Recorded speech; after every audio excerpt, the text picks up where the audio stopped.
Hi. Mobbing is a fuzzy term concerning its parties, intensity, duration, frequency, severity, and intent. According to Leymann, mobbing in the workplace entails hostile and unethical communication which is directed in a systematic manner by one or more individuals toward one individual who, because of mobbing, is pushed into a defenseless position. Since this regimen occurs on a very frequent basis and over a long period of time, this maltreatment results in considerable mental, psychosomatic, and social misery. Mobbees reported an increase in smoking, alcohol and drug use, and accompanying health problems due to mobbing-related stress. Even among the professionals of the field, for example, psychologists and psychiatrists, the idea that the premorbid personality traits of the mobbing targets are at the root of the problems is quite prevalent. Mobbing literature generally focused on mobbee personality as an antecedent or precipitating factor which triggered mobber actions. A number of studies which employed personality scales based on Big Five theory have shown that in mobbing targets some personality characteristics are more common than in non-targets. For example, Zapf and Einarsen found that extraversion and autonomy are recessive characteristics in mobbing targets, while conscientiousness is dominant. I gathered data in paper-pencil format. In the survey battery, there were 5 scales, 1 control checklist, and a demographics response form. All scales used in the study had formerly been validated for use in Turkey. The battery included Leymann's Inventory for Psychological Terrorization, LIPT, Psychosomatic Complaints Checklist, Symptom Checklist 90 Revised, Multidimensional Psychological Wellbeing Scale, Trait Anxiety Scale, and NEO-FFI. A convenience sample of 714 employees from 46 randomly selected mid-sized companies in Turkey participated in the study. LinkedIn was used to get the list of mid-sized companies in Turkey. Only white-collar employees working for the same organization for the last 6 months or longer were included. Age limit was set at 25 and 40 to have more homogeneous sample. Education level was not a criterion. A total of 790 white-collar employees filled in the survey, and the response rate was 59%.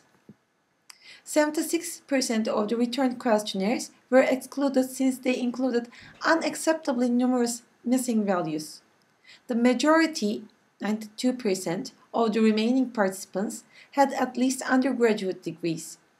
58% were males and 24% were in supervisor or manager positions. The data was collected by means of a survey study, as I said before.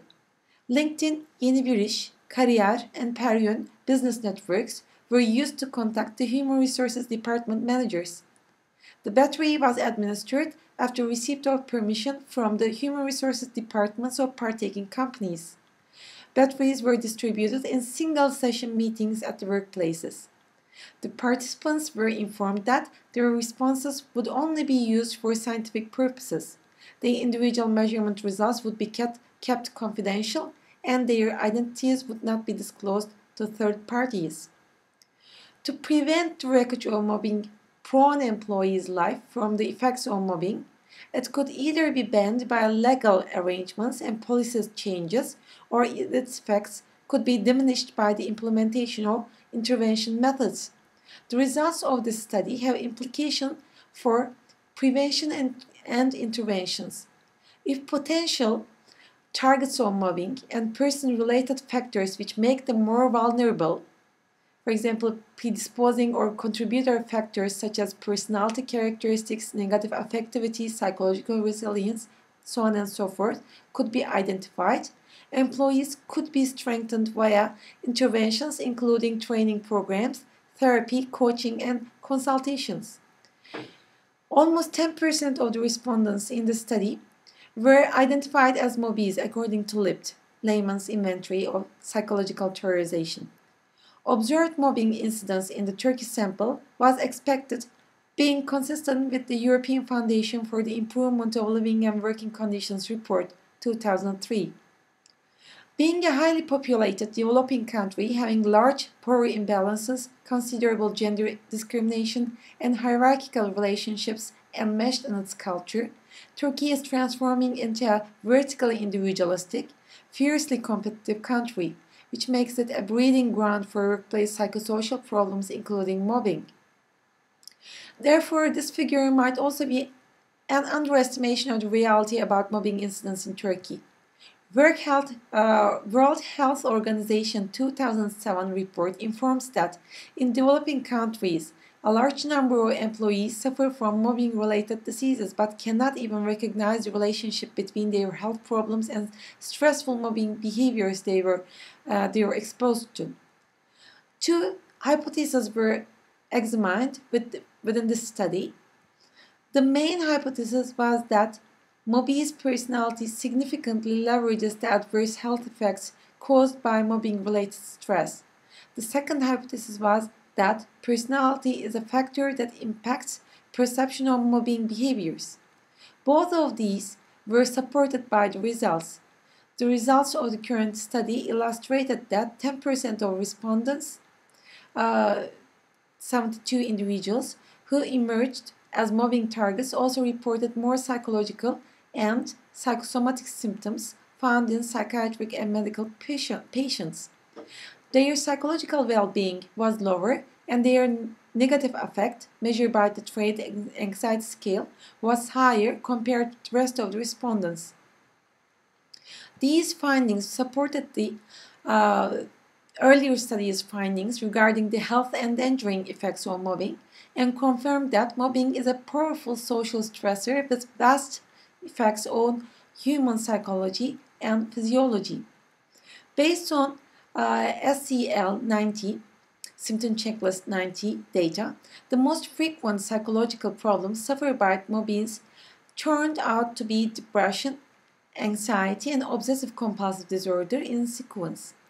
In previous studies, anxiety, depression, irritation, and psychosomatic complaints, stressfulness, aggression, confusion and weakness, anxiety, depression and trauma, post-traumatic stress disorder, decrease in life satisfaction, and increase in sadness were reported. According to findings among 5 personality dimensions, only extraversion predicted the psychological well-being of mobbees. As extraversion level increased, the negative effect of mobbing exposure on psychological well-being increased considerably. A study by Zapf and Einarsen in 2003 had the opposite finding, where low extraversion emerged as a factor leading to being a target of mobbing and additional psychological health hazards. A high extraversion score on NEO-FFI, revised 3, indicates assertiveness, verbosity, and joviality, being energetic, social, and sympathetic. Conversely, a low score on extraversion dimension means uncommunicativeness, dependency, quietude, non-companionableness, and even temperedness. A person with high psychological well-being has competencies such as resilience, discretion, independence, environmental control, openness to new experiences, self-acceptance, and trust, building good relationship with others, and self-development. The results of the study demonstrated that the extroverted employees who perceived themselves to be victims of severe workplace mobbing had diminished psychological well-being competencies compared to those who did not perceive themselves as mobbing victims. Post-traumatic embitterment syndrome may be the cause of this reduction in psychological well-being. Post-traumatic embitterment syndrome is a constellation of symptoms which emerge as a psychological reaction to traumatic but not life-threatening events such as workplace abuse, dismissal, sudden loss of a loved one, or threat to self-esteem. Post-traumatic embitterment syndrome is frequently seen in extroverted people whose life goals were thwarted after an event they perceived as threatening their self-esteem. Since extroverted people have high self-esteem, when there is a strong threat to their highly valued property, they might feel embitterment toward life, and their psychological well-being might get hurt with subsequent psychological health problems. Although extroverted employees were found to be more vulnerable to the negative health hazards of mobbing exposure, the findings of the study did not indicate that extroversion was a factor, which makes people more susceptible to being mobbed. In Hofstede's International Culture Research in 1990, Turkey had emerged as a collectivistic country having tight bonds with traditions and unwritten cultural codes. Turkish traditions favor introversion, secrecy and slowness, submission to hierarchy, customs, and cultural codes of conduct. There are tens of proverbs expressing these characteristics as Turkish values. For example, ağır ol molla desinler, which means slow down if you want to be called molla.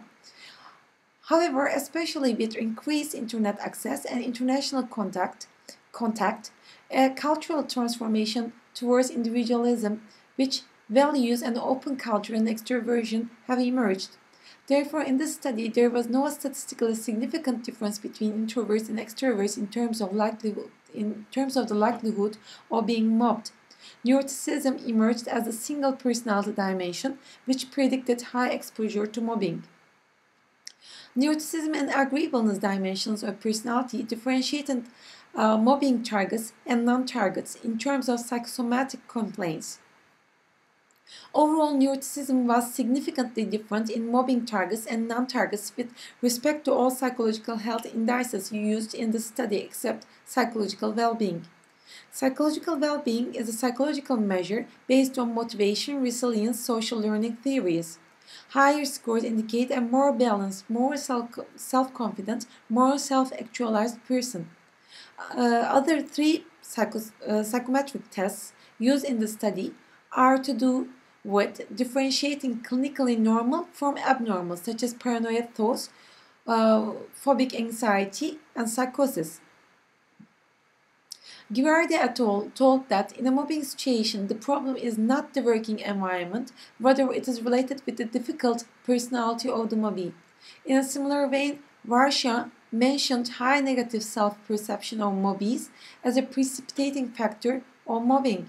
However, Leymann claimed that mobbees are exposed to long-term powerful trauma, as a result of which PTSD, post-traumatic stress disorder, develops. And one of the most important outcomes of PTSD is a permanent personality change. On this ground, personality tests such as NEO cannot give reliable information concerning the original personality of the target, since it became impossible to tell apart the characteristics that emerged after trauma. Hence, high neuroticism commonly seen in mobbing targets may be a product of the PTSD triggered by mobbing. In social psychology, there is a term used for attributing the negative behavior of others to the problematic personalities, excluding the effects of external factors. It is called fundamental attribution error. If we are the observer of others, we constantly do it. Blame their personality, ability, behavior, traits, dispositions, habits for negative outcomes. But if we observe our own behavior, we make situational attributions.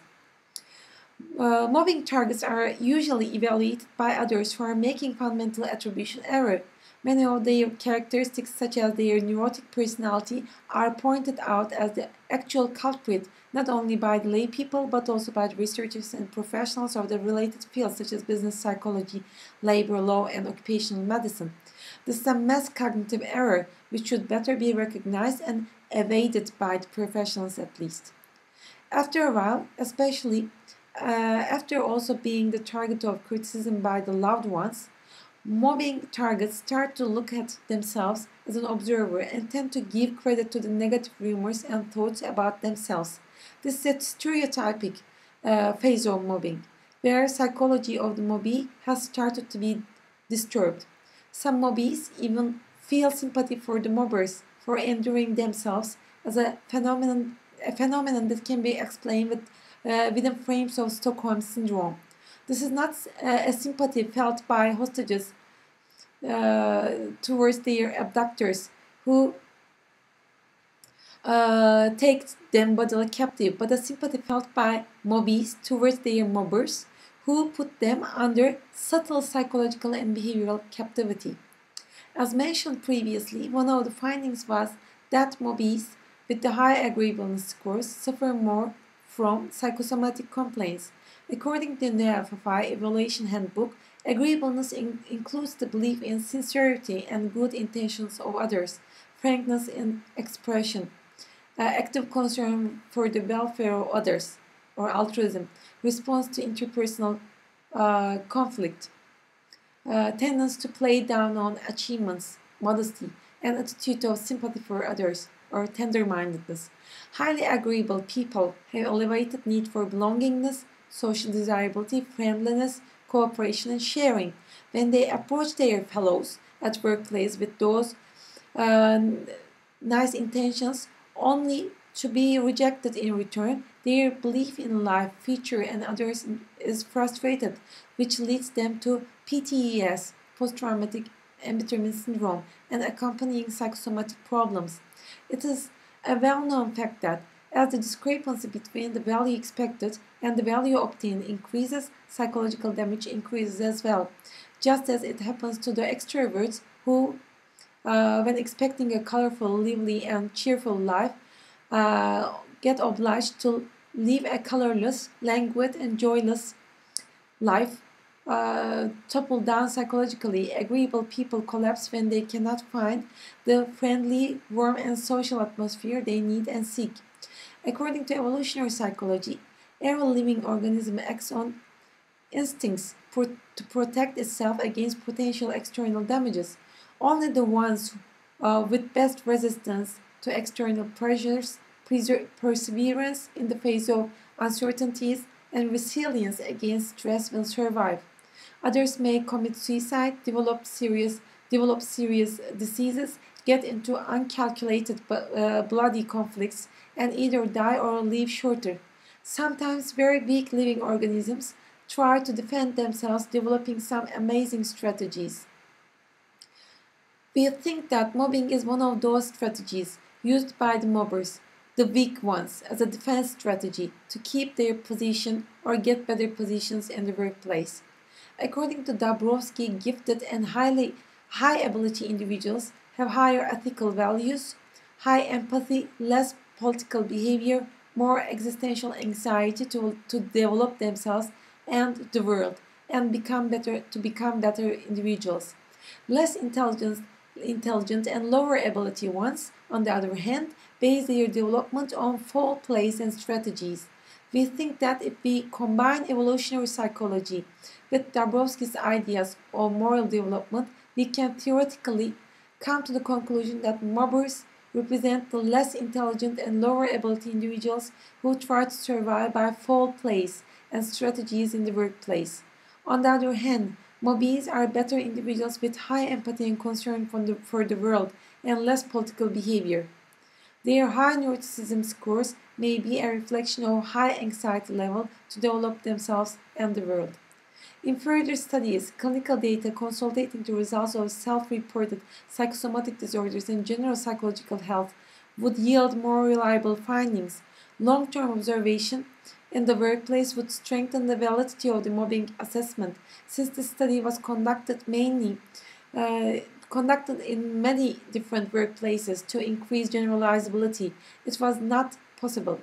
Besides, it would disturb the normal functioning and behavioral individuals to know that there is an outsider in their department observing them. This study was made with the intention to come up with a certain personality profile of potential mobbing targets who are expected to get affected by workplace victimization in the most adverse way. Since in the competency-based organizations, human resources departments routinely employ personality inventories such as 16PF, MBTI, OPQ, and NEO during recruitment and promotions, some resilience interventions can be assigned to those employees with a high risk for disease due to workplace psychosocial stressors such as mobbing. Based on the findings of the study, it is revealed that employees, especially with high neuroticism and agreeableness, are more prone to be mobbed, and if they are neurotic, besides being agreeable and extroverted, they are also more prone to be negatively affected in terms of health. Therefore, in the recruitment phase, mobbing-prone employees having this profile can be recognized using personality tests by the human resources personnel. Thereon, with relevant trainings or coaching activities which include psychological resilience, dealing with difficult people, being able to say no when needed, and stress management and conflict management in the induction phase, those employees could be strengthened. This will save companies a lot more than mobbing would detract. Thank you very much for listening to me.